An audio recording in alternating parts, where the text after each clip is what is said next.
Again I am creating a dummy node here which will be my head, but इसको मैं return नहीं करूँगा, इसका नेक्स्ट फाइनली रिटर्न कर दूंगा जो भी सॉर्टेड हेड मैंने बनाया है। बट उससे पहले मेरे को मर्ज करना है दोनों लिस्ट को। So how this is done is, मैंने दो पॉइंटर लिए हैं sorted इटरेटर, ये मेरी sorted लिस्ट के ऊपर इटरेट करेगा वन बाय वन, और दूसरा है हेड, तो ये मैं यूज़ नहीं करूँगा कहीं पे भी। लास्ट में जब सारी मर्जिंग हो जाएगी ना, उसको रिटर्न करने के लिए खाली यूज़ करूँगा। अब इसके बाद आइडिया क्या होता है, you have two pointers list one and list two, जो कि उन्होंने इनपुट में दिए हुए हैं, वो हेड्स को पॉइंट करने होंगे।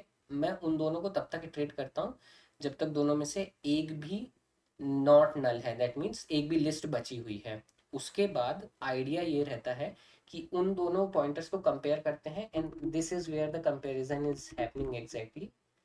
अगर लिस्ट वन की वैल्यू छोटी है तो ये सारा कोड है जो मैंने लिस्ट वन को पिक करने के लिए किया है, और ये कोड है जो लिस्ट टू को पिक करने के लिए किया है। कैसे किया है वो देखते हैं एक सेकंड में। उससे पहले this is the whole idea, कि अगर लिस्ट वन की वैल्यू छोटी है तो लिस्ट वन की नोड पिक करी, अदर केस में लिस्ट टू की वैल्यू पिक करी। सो कैसे करी, उससे पहले we have to do some null checks as well.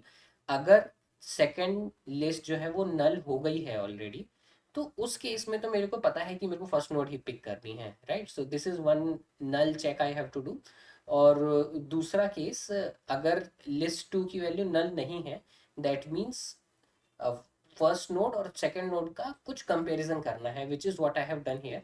कि फर्स्ट नोड अगर नल नहीं है, that means now I will do the comparison, कि अगर फर्स्ट लिस्ट की वैल्यू छोटी है, दैट मीन्स अगर ये वन पे होता या थ्री पे होता, तो आई एम चेकिंग कि फर्स्ट लिस्ट की value is smaller, so pick that, and this is the operation for picking. Other case में ये है सेकेंड लिस्ट को पिक करने के ऑपरेशन।